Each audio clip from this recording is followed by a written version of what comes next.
नमस्ते। ओम सहनाववतु सहनौ भुनक्तु सह वीर्यं करवावहै तेजस्विनावधीतमस्तु मा विद्विषावहै। ओम शांति शांति शांति। हरिः ओम श्री गुरुभ्यो नमः। हरिः ओम। ॐ पार्थाय प्रतिबोधितां भगवता नारायणेन स्वयं व्यासेन ग्रथिता पुराणमुनिना मध्ये महाभारतम् अद्वैतामृतवर्षिणीं भगवतीम् अष्टादशाध्यायिनीम् अम्ब त्वामनुसन्दधामि भगवद्गीते भवद्वेषिणीम्। नमोऽस्तु ते व्यास विशालबुद्धे पुल्लारविन्दायतपत्रनेत्र येन त्वया भारततैलपूर्णः प्रज्वालितो ज्ञानमयः प्रदीप प्रपन्नपारिजाताय स्तोत्रवेत्रैकपाणये ज्ञानमुद्राय कृष्णाय गीतामृतदुहे नमः। सर्वोपनिषदो गावो दोग्धा गोपालनन्दनः पार्थो वत्सः सुधीर्भोक्ता दुग्धं गीतामृतं महत्। वसुदेवसुतं देवं कंसचाणूरमर्दनं देवकी परमानन्दं कृष्णं वन्दे जगद्गुरुं। भीष्मद्रोणतटा जयद्रथजला गान्धारी नीलोत्पला शल्यग्राहवती कृपेण वहनी कर्णेन वेलाकुला। अश्वत्थामविकर्णघोरमकरा दुर्योधनावर्तिनी सोत्तीर्णा खलु पाण्डवैरणनदी कैवर्तकः केशवः। पाराशर्यवचः सरोजममलं गीतार्थगन्धोत्कटं नानाख्यानककेसरं हरिकथा सम्बोधनाबोधितं।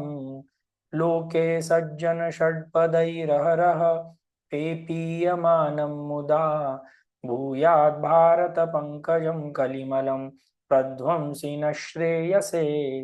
मूकं करोति वाचालं पंगुं लंघयते गिरिं यत्कृपातमहं वन्दे परमानन्दमाधवं। यं ब्रह्मा वरुणेन्द्ररुद्रमरुत स्तुन्वन्ति दिव्यैस्तवैः वेदैर्साङ्गपदक्रमोपनिषदै गायन्ति यं सामगाः। ध्यानावस्थिततद्गतेन मनसा पश्यन्ति यं योगिनो यस्यान्तं न विदुःसुरासुरगणा देवाय तस्मै नमः। तो लास्ट टाइम हम लोगों ने श्लोक नंबर 12 से लेकर के श्लोक नंबर 15 तक किया था। मैं एक बार वो श्लोक रिपीट कर देता हूं और फिर हम आगे शुरू करेंगे।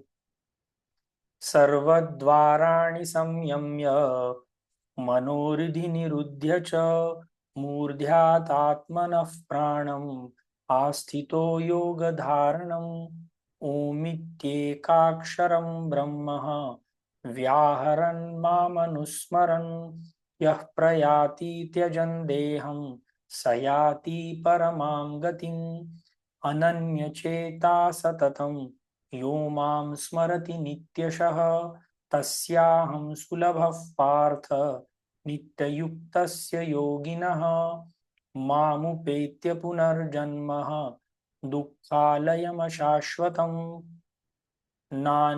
नाप्नुवन्ति महात्मानः संसिद्धिं परमां गता।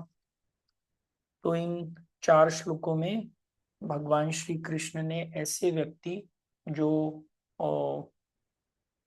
ईश्वर को प्राधान्य रख करके काम करते हैं उनका इन शॉर्ट, अगर आपको याद होगा कि इसके पहले श्लोक में भगवान श्री कृष्ण बोलते हैं तत्ते पदम संग्रहेण प्रवक्षे। संग्रहेण mean short, I will tell you.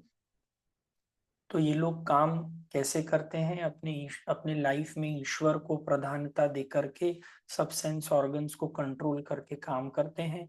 फिर उसके बाद उन्होंने बताया कि ओम ये जो शब्द है ये एक ईश्वर का रिप्रेजेंटेशन है, और ओम का मतलब जो भी आपके गुरु गुरु तत्व हैं, जो आपके इष्ट देव हैं, जो अलग अलग रिलीजन्स में उस अनंत रियलिटी के लिए कुछ एक मटेरियल चीज का मेंशन किया गया है, जो हमने लास्ट टाइम पढ़ा था। किसी को कुरान, किसी को जीसस क्राइस्ट, किसी को गुरु नानक, किसी को अपने गुरु, किसी को राम, किसी को कृष्ण, किसी को ओम। ऐसे इसको आप सदैव अपने मन में रख करके व्याहरण जो ये शब्द आता है, इसका मतलब आपसे ईश्वर मतलब आपको कंटिन्यूअस विस्पर, आप खुद भी विस्पर कर रहे हैं और आपको कंटिन्यूअस इंस्ट्रक्शंस भी मिल रहे हैं, क्योंकि मन शुद्ध हो चुका है।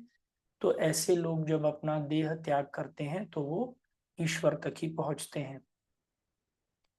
फिर उसके बाद अनन्य चेता सततम यो माम स्मरति नित्यशः। फिर भगवान बोलते हैं कि ऐसे व्यक्ति जो मुझे सदैव जो मेरा सदैव स्मरण करते रहते हैं, उनको मुझे पाना बहुत सरल हो जाता है, जो हमने लास्ट टाइम भी डिस्कस किया था। कोई चीज यदि हम वारंवार करते जा रहे हैं, जैसे पहली बार अगर कोई आप किचन में गए और आपको कोई डिश बराबर बनाना नहीं आता है, but over a period of time with lot of practice you can do it very easily. Similarly जो एक व्यक्ति ईश्वर को सदैव याद करते रहता है, उसको ईश्वर को प्राप्त करना और अंत समय में ईश्वर को याद करना बहुत इजी हो जाता है। और इसमें अर्जुन के मन में एक ख्याल आता है कि ये सब करने में अगर मैं लाइफ के जो छोटे मोटे एंजॉयमेंट्स हैं वो यदि मुझसे छूट जाते हैं, और आप तक पहुंचने के बाद फिर से again I come back to this life again, so what is the use of so much of effort. तो भगवान श्री कृष्ण बोलते हैं कि एक बार मुझे पाने के बाद तुमको कभी भी इस दुख के लोक में, इस मृत्यु लोक में आने की जरूरत नहीं होती है। अब जो कुछ टॉपिक्स हम इसके आगे कवर करेंगे, ये थोड़े से ऐसे टॉपिक्स हैं जो कई लोग पूछ सकते हैं कि ये डिस्कस करने की भी क्या जरूरत है। तो एनीवे ये श्लोक देखते हैं। अब भगवान श्री कृष्ण श्लोक नंबर 16 में बोलते हैं, आ ब्रह्म भुवनान लोकाः पुनरावृत्तिनोऽर्जुन मामुपेत्य तु कौन्तेय पुनर्जन्म न विद्यते।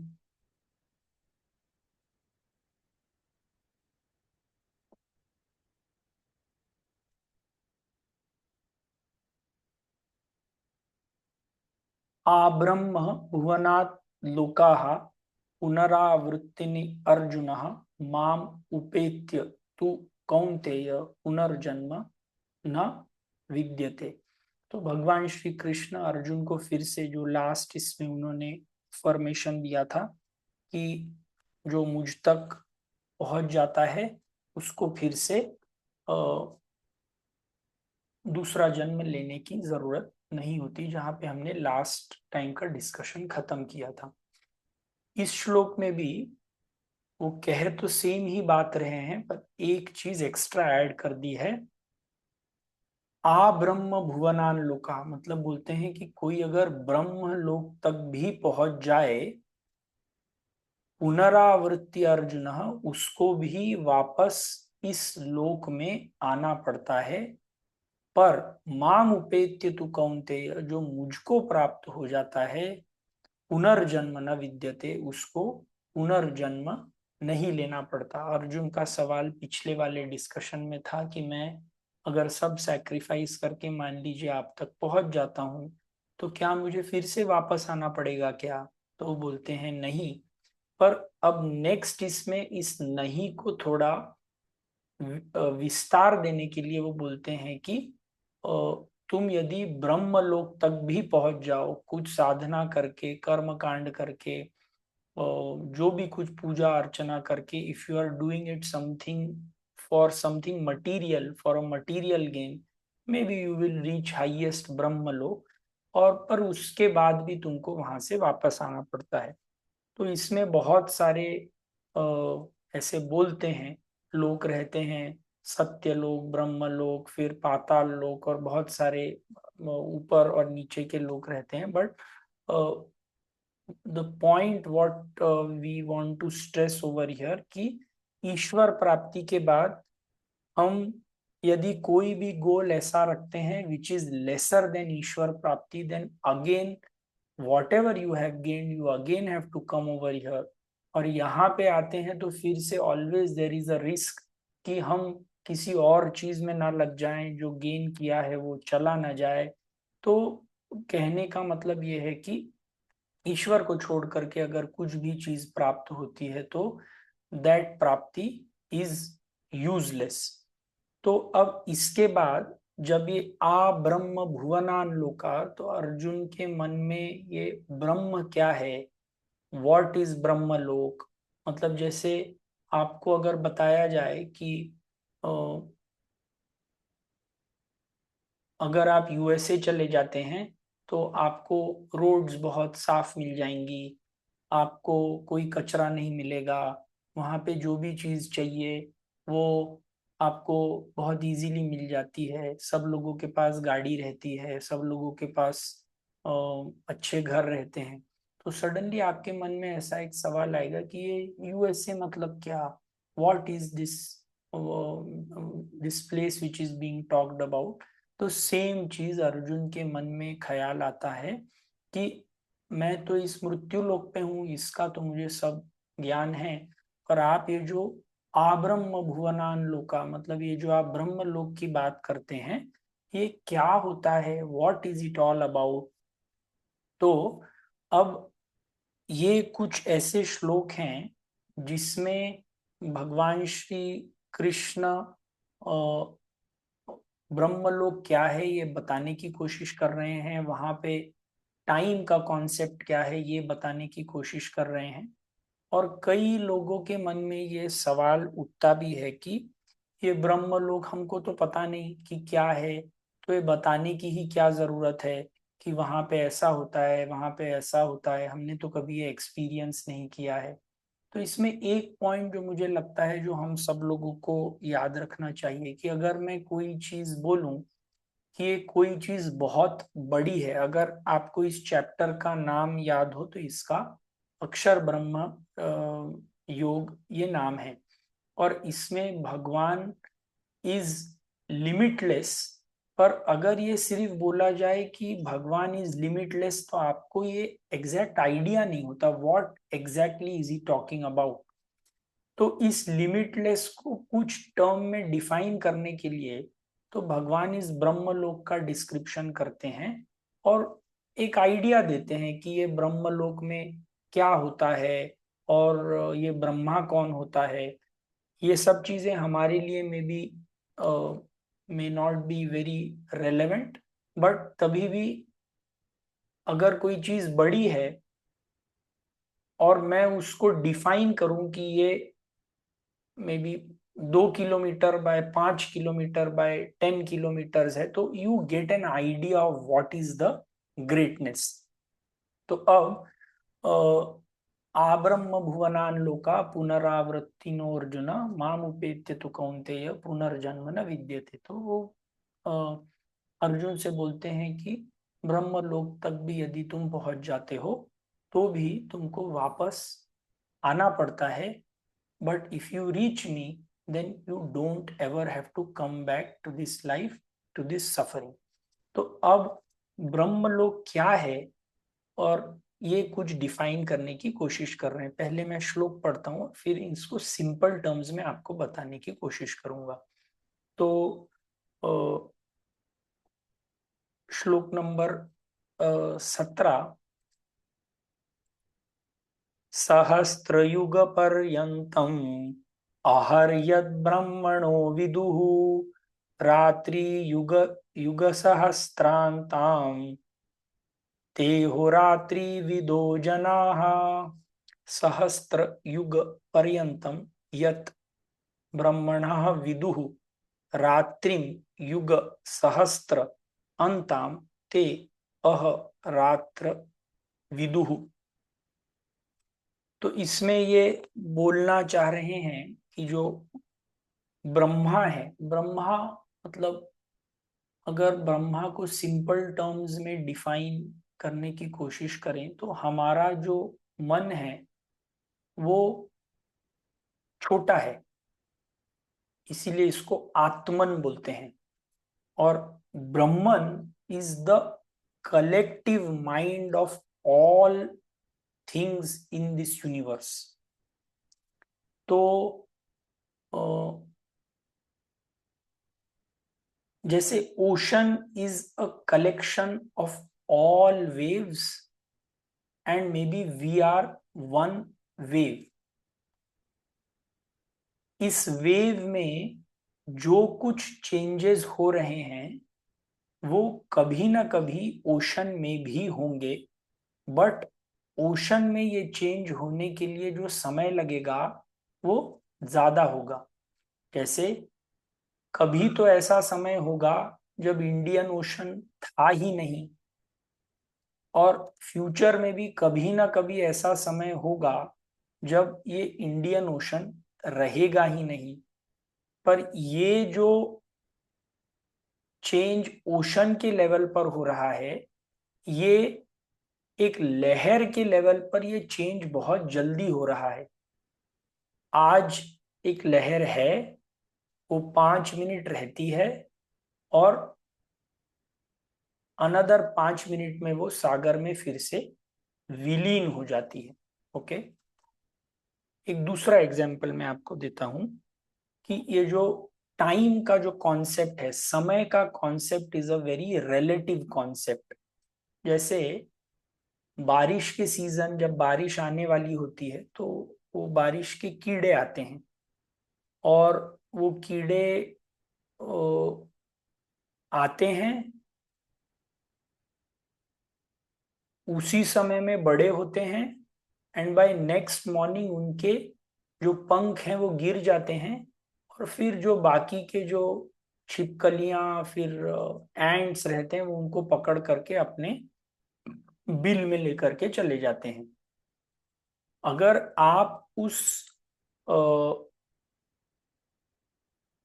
मौत के लेवल से, उस कीड़े के लेवल से ह्यूमंस की लाइफ देखें तो प्रोबेबली उसको लगेगा humans are so so great, क्योंकि हमारी कितनी सारी जनरेशन्स आकर के चली जाती हैं, but humans are staying there for ever.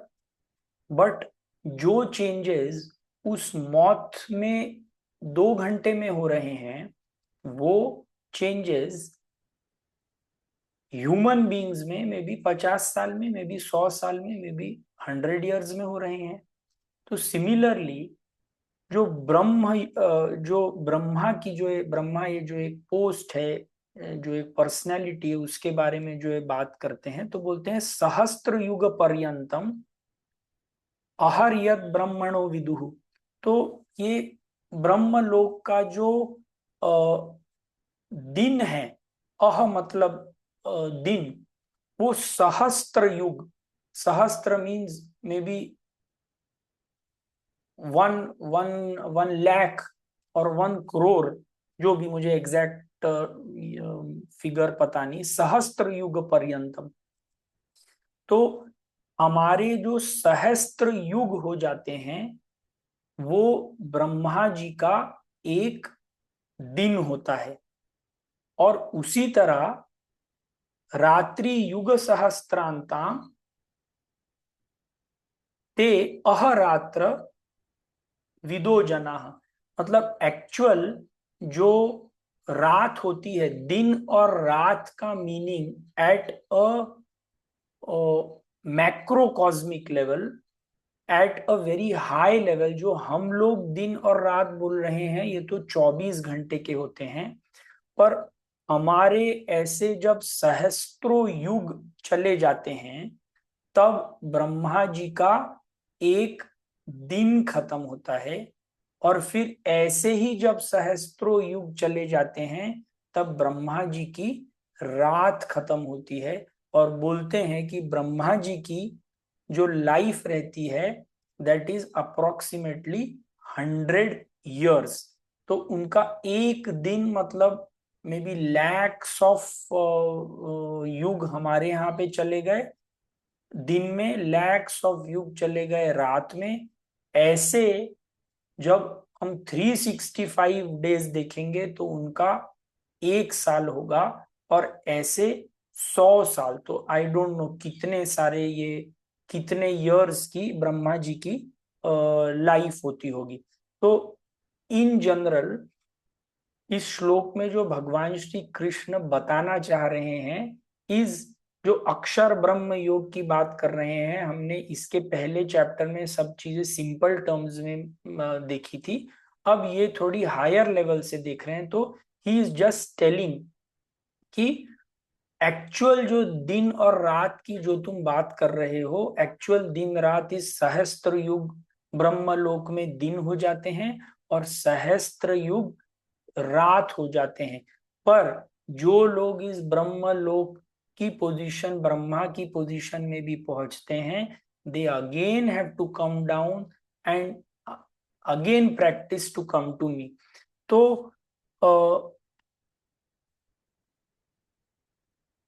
हमारे नॉर्मल लाइफ में भी हमने देखा होगा कि जब हम खुश रहते हैं, when we are very happy, we feel that the time flies away, बहुत जल्दी खत्म हो जाता है। और जब हम दुखी रहते हैं तो हमको ऐसे लगता है कि टाइम बहुत लंबा खींच रहा है। तो मे बी ये जो ब्रह्मलोक है जहाँ पे इन लोगों को कोई दुख नहीं है, इन लोगों को ये जो सहस्त्र युग चले जाते हैं, इन लोगों के लिए ये सहस्त्र युग जाने के बाद भी इनको ये एक छोटा सा दिन लगता है, because they have all their needs completely fulfilled. तो just to give an idea कि ब्रह्मलोक में क्या होता है, भगवान श्री कृष्ण इसमें बोलते हैं कि एक्चुअल जो दिन और रात की जो बात कर रहे हैं, सहस्त्र युग पर्यंतम अहर्यत ब्रह्मणो विदुहु, कि जो दिन रहती है ब्रह्मा जी की वो सहस्त्र युग के रहते हैं, और वैसे ही उनकी एक रात रहती है। फिर उस मैक्रोकॉस्मिक लेवल पे जैसे हम लोगों ने बात किया था कि एक ओशन में वेव्स आती हैं और वेव जाती हैं। वेव 1 मिनट में आती है, 1 मिनट में चली जाती है। ओशन में भी 1 लाख साल तक रहेगा, पर ओशन भी एक बार चला जाएगा।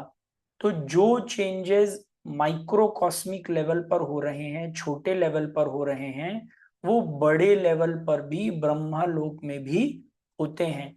तो ब्रह्मलोक, ब्रह्मा की भी जब 100 साल खत्म होती है तो some new Brahma comes again, सहस्त्र युग पर्यंतम उसका दिन चलता है, उसकी फिर रात चलती है, और ऐसे 100 साल होने के बाद द पोजीशन चेंजेस। तो सेम चीज अब ये अगले श्लोक में बताने की कोशिश कर रहे हैं। बोलते हैं एट अ मैक्रोकॉस्मिक लेवल,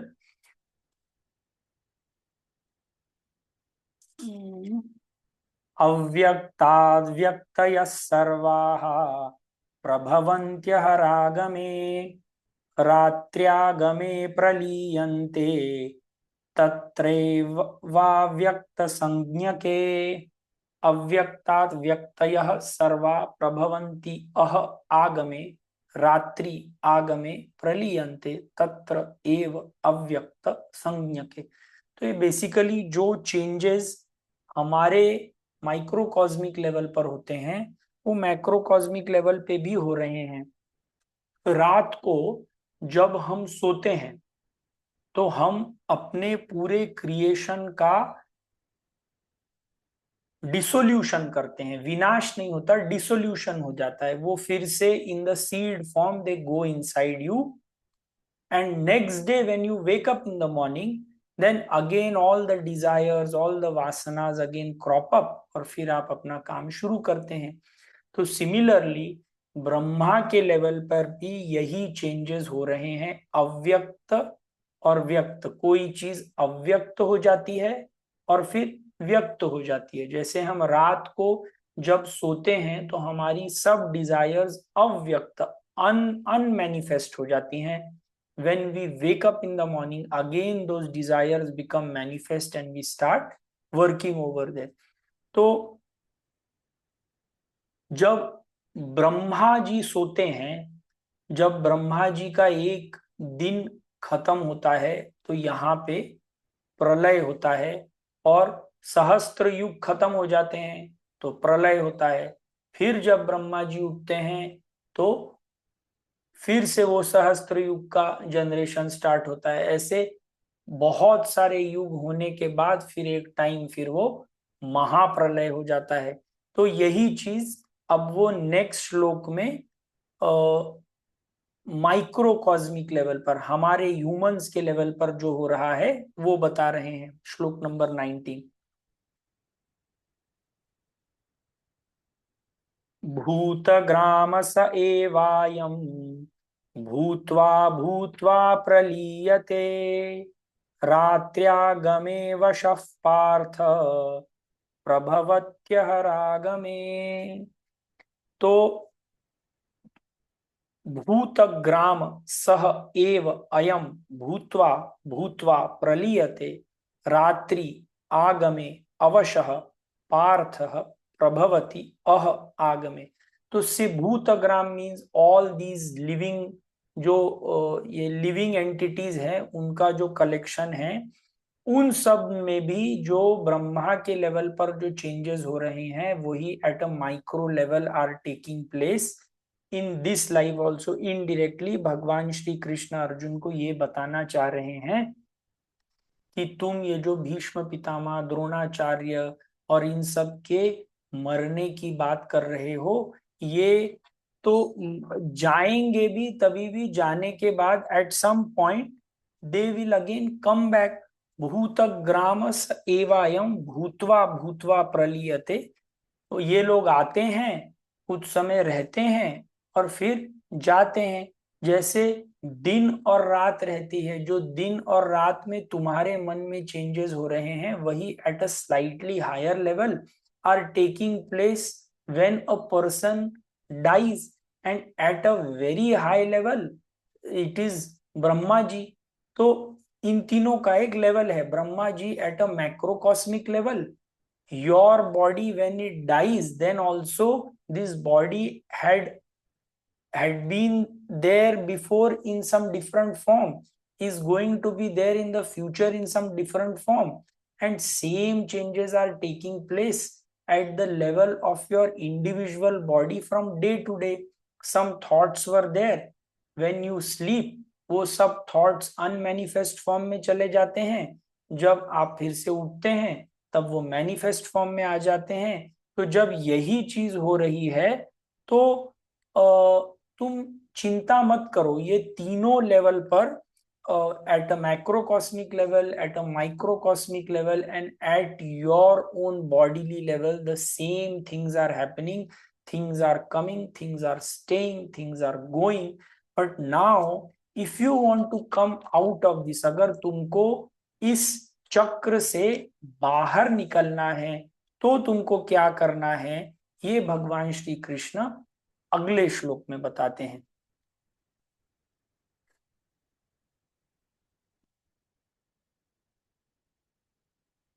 परस्तस्मात्तु भावोऽन्यः अव्यक्तो अव्यक्तात् सनातनः यः स सर्वेषु भूतेषु नश्यत्सु न विनश्यति. परः तस्मात् तु भावः अन्यः अव्यक्तः अव्यक्तात् सनातनः यः स सर्वेषु भूतेषु नश्यत्सु न विनश्यति.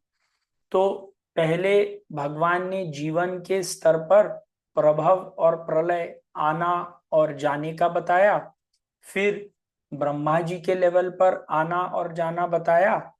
अब अर्जुन को वो उपदेश देते हैं कि अगर तुमको इस आने और जाने की साइकिल से you have to come out, then the only way available to you is that you come to me. एक बार अगर तुम मुझको प्राप्त कर लोगे तो फिर से इस साइकिल में नहीं जाना पड़ेगा। तुमको यदि अभी लगता है कि ब्रह्मलोक तक पहुंचने के बाद सब चीजें खत्म हो जाएंगी, तो ब्रह्मलोक इज ऑल्सो समथिंग टेम्पररी। ब्रह्मलोक के पीछे जो ब्रह्मलोक का creator, sustainer and destroyer, that is my supreme consciousness, and the day you come to me, all your problems are going to be sorted out। तो इसमें भगवान श्री कृष्ण ये सब बताते हुए सिंपल सा तरीका बताते हैं कि मुझे प्राप्त करना तो बहुत सरल है, ब्रह्म लोक प्राप्त करना और बाकी की सब करने में बहुत ज्यादा मेहनत है। मुझे प्राप्त करना तो बहुत सरल है। माम अनुस्मरः युद्ध च, मुझे याद करो और अपनी जीवन का सब कार्यकलाप जैसे चल रहा है वो चलने दो। That is all what I am asking from you. So कई बार मुझे ऐसे मतलब नॉर्मल लाइफ में भी ऐसे लगता है कि जब कोई कंपनी का बहुत हायर ऑफिशियल होता है, जैसे मुझे रतन टाटा जी की कई बार स्टोरीज जब पढ़ता हूँ तो याद आती है कि जितने वो हायर लेवल पे गए उतने वो सिंपल होते गए, and he was more available to people from his own industry, from other industries. तो जितना हायर व्यक्ति जाता है उतना वो, अगर सही मायने में हायर गया है तो उतना वो सिंपल होना चाहिए और उतना वो अवेलेबल होना चाहिए।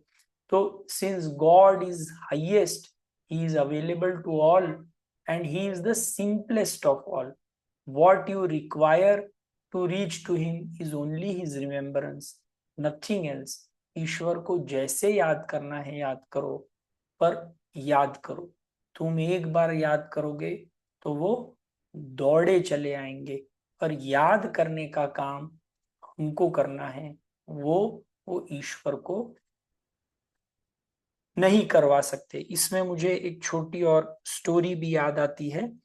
जब द्रौपदी का वस्त्र हरण होता है तो उद्धव गीता एक ग्रंथ है जिसमें उद्धव भगवान श्री कृष्ण से कुछ सवाल पूछते हैं, और वो as a common person he ask these question और पूछते हैं कि द्रौपदी तो आपकी बहन थी, आपको तो ये पूरा इवेंट पहले से पता था, तो आपने इस इवेंट को होने क्यों दिया? तो भगवान श्री कृष्ण बोलते हैं मुझे इवेंट पता था, ये तो ठीक है, and I was always available for Draupadi's help, but उसने तो मेरी कभी मदद मांगी ही नहीं। जब उसका वस्त्र हरण होने लगा तो सबसे पहले उसने भीष्म पितामह को बोला, फिर द्रोणाचार्य को बोला, फिर 5 पांडवों को बोला, और जब कोई उसकी मदद नहीं कर पाया तो लास्ट मिनट में उसने मेरा नाम लिया। तो I cannot force myself on anyone. The act of calling the Lord has to be your own, he cannot force you to call him. तो सिंप्लिसिटी, सरलता ईश्वर की सबसे बड़ी कठिनता है उस तक पहुंचने की। किसी को बोलो कि सिर्फ याद करो, तो वो सच्चे मन से याद करो वो आ जाएंगे, तो किसी को विश्वास ही नहीं होता। This is what Lord Krishna is telling कि मुझसे मिलना तो बड़ा सिंपल है, क्यों इतने सब झंझट में पड़ते हो? मुझे याद करो और याद करके अपनी जिंदगी जैसे बितानी है वैसे बिताओ। I am always with you, there was never a time that I was not with you. तो इसी कॉन्सेप्ट को अब आगे लेकर जाते हुए भगवान श्री कृष्ण अगले श्लोक में बोलते हैं, अव्यक्तोक्षर इत्युक्तः तमाहुः परमां गतिम् यं प्राप्य न निवर्तन्ते तद्धाम परमं मन। अव्यक्तः अक्षरः इति उक्तः तम आहु परमां गतिम यम प्राप्य न निवर्तन्ते तद्धाम परमं मम। तो भगवान श्री कृष्ण बोलते हैं कि मेरा धाम, this is the highest consciousness where once you reach you never ever go back to the lower level of consciousness. So why don't you try to come to me? Because जितना तुम दूसरी चीजों को प्राप्त करने के लिए कोशिश कर रहे हो, उससे कम कोशिश में मैं तुमको मिल जाऊंगा। तुम थोड़ा हाथ तो बढ़ाओ और देखो कि मैं तुमसे मिलने के लिए कैसे आ जाता हूँ। Try, keep your goal highest always, don't compromise for a lower goal, क्योंकि लोअर गोल में फंसोगे तो वापस यहीं पे आओगे। एक बार पूरा एफर्ट लगाओ और मेरे पास आ जाओ, तो your all problems are solved forever. तो श्लोक नंबर 22,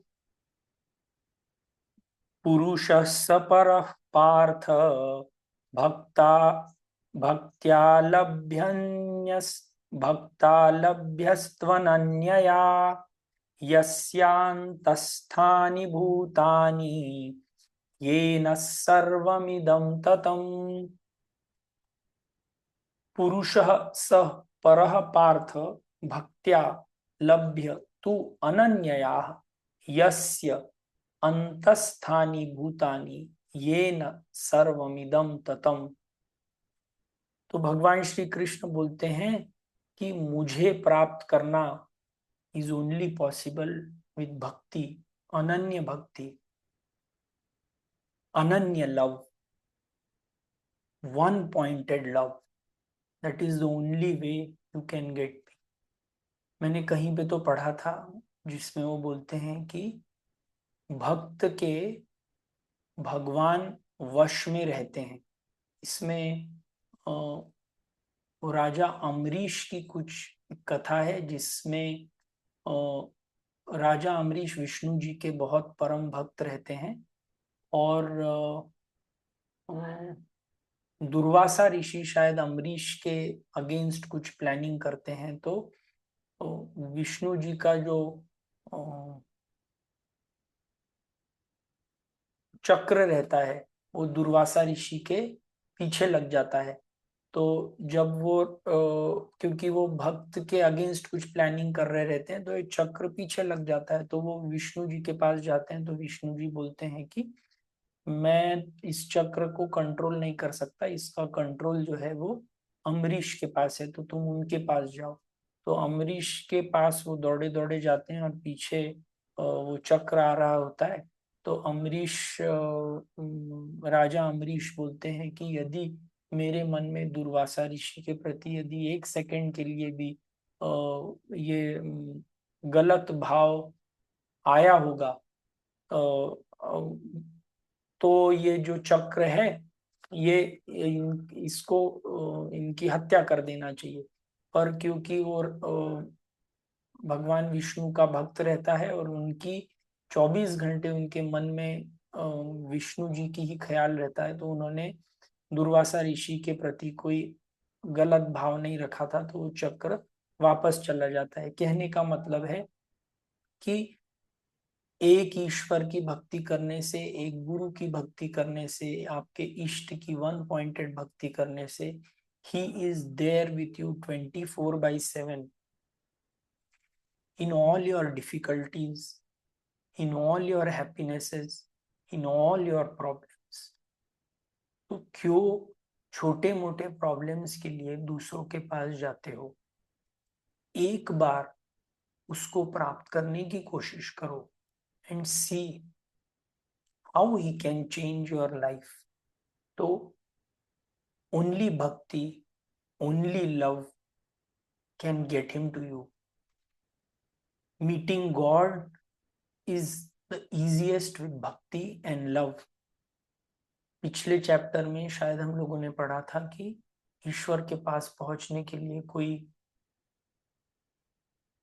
अर्थ के कारण, फॉर फाइनेंशियल रीजंस कोई दिक्कत में आता है, कोई इंक्वायरी के लिए आता है, but over a period of time there comes a time in the spiritual journey when आप ईश्वर को सिर्फ ईश्वर के लिए प्रेम करते हैं, उससे प्राप्त होने वाली चीजों के लिए प्रेम नहीं करते। और जब ये हो जाता है तो लाइफ बिकम्स वेरी इजी। एक मैंने कहीं और पढ़ा था जिसमें वो बोलते हैं कि ईश्वर ने जो सबसे इम्पोर्टेंट चीजें हैं लाइफ में वो फ्री रखी हैं। हवा, पानी, चेतना, दिस इज ऑल फ्री। जो डिफिकल्ट, जो एक्सपेंसिव चीजें हैं, जो डिफिकल्ट चीजें हैं जिससे आप ईश्वर तक नहीं पहुंच पाएंगे, वही एक्सपेंसिव रखी हैं। हीरा, मोती, सोना, ये एक्सपेंसिव रखा है क्योंकि वहां तक पहुंचना, उसका प्राइस ज्यादा है, तो ज्यादा लोग वहां पे नहीं पहुंचेंगे और सब लोग इस इजी चीज के पास पहुंचेंगे और इसके थ्रू ईश्वर तक पहुंचेंगे। पर हमारा दुर्भाग्य देखिए कि हमारे पास सब चीज होते हुए भी हमको हीरा, मोती, कपड़े, मकान, पैसा, ऐश्वर्य, इन सब में ज्यादा इंटरेस्ट है। और जो इसको देने वाला है, जो फ्रीली अवेलेबल है, उसमें कभी भी हमारा कोई विशेष इंटरेस्ट नहीं होते। तो ये तुलसीदास जी का एक रामायण में एक श्लोक आता है, मणि माणिक महंगे किए, संघे जल अनाज, तुलसी एते जानिए, राम गरीब निवास। तो जब तक हमारे मन में ईश्वर के प्रति लालसा नहीं है, ईश्वर के प्रति प्रेम नहीं है, और ईश्वर से बनाई हुई चीजों में ही इंटरेस्ट है, तो ईश्वर भी सोचता होगा इसको मजा करने दो। जब इसको पता चलेगा कि एक्चुअल मजा इन सब चीजों में नहीं है, तभी वो मेरे पास आएगा। तो ईश्वर के पास जाने के लिए रास्ता बहुत सरल है। सिर्फ प्रेम और विश्वास, ये दो चीजों की जरूरत है। मे भी सिर्फ एक चीज की, प्रेम की जरूरत है, बाकी की सब चीजें आ जाएंगी। कोशिश करें कि वहां तक जल्द से जल्द इसी जिंदगी में पहुंचे। क्या पता अगली जिंदगी होगी, नहीं होगी, हमारी परिस्थितियां कैसी होंगी, that also we don't know. Try and finish the main goal of life in this life itself, और यू नेवर नो कि अगली लाइफ में आपको ये सब चीजें मिलेंगी या नहीं मिलेंगी। इतना कम समय बाकी है और इतना काम करने के लिए है कि एक सेकंड भी ईश्वर प्राप्ति के अलावा सोचने के लिए समय नहीं है। लड़ाई झगड़ा, द्वेष, राग, इन सब में अपना मन फालतू का मत बर्बाद करो।